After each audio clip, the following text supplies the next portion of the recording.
At 9 a.m., the relevant ministers will hold a cabinet meeting.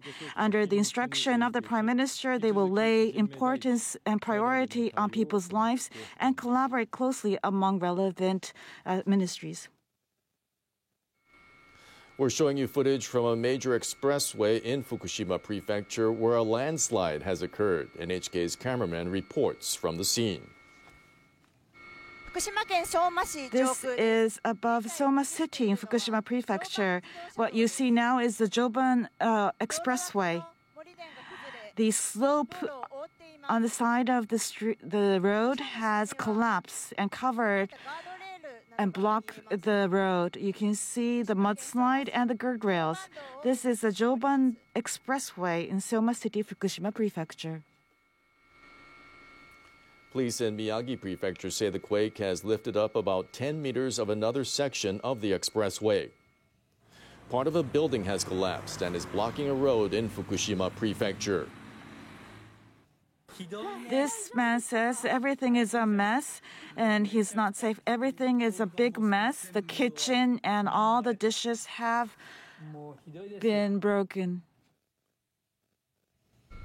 The Nuclear Regulation Authority says no major abnormalities have been confirmed at nuclear power plants on the Pacific Coast as of 1:30 a.m. Sunday. About 850,000 households in the Tohoku and Kanto regions were without power as of 1 a.m. In Miyagi and Fukushima prefectures, there have been multiple reports of injuries caused by falling objects in rooms. The injured people are receiving treatment. Officials say some districts in the two prefectures are without water, owing to ruptured pipes. This is a video taken by an NHK employee from the fourth floor of a hotel in the northeastern city of Sendai.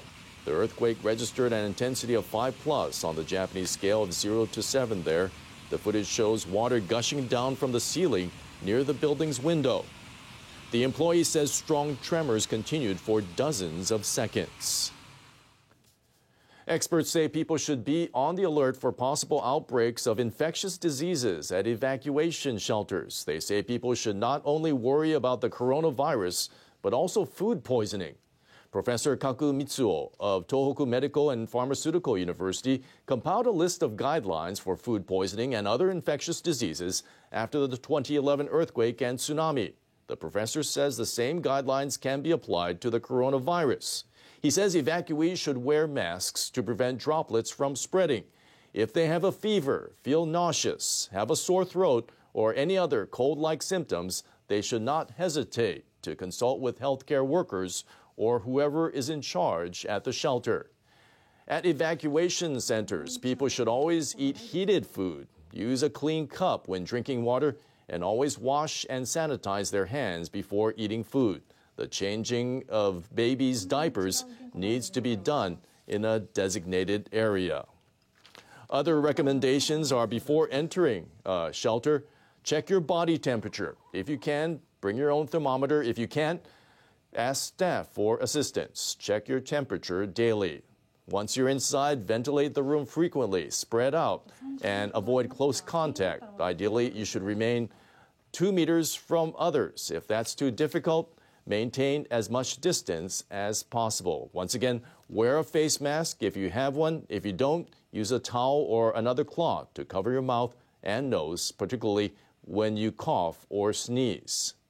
Thorough hand washing is extremely important. Wash your hands after touching any surfaces, after going outdoors, and before cooking and eating.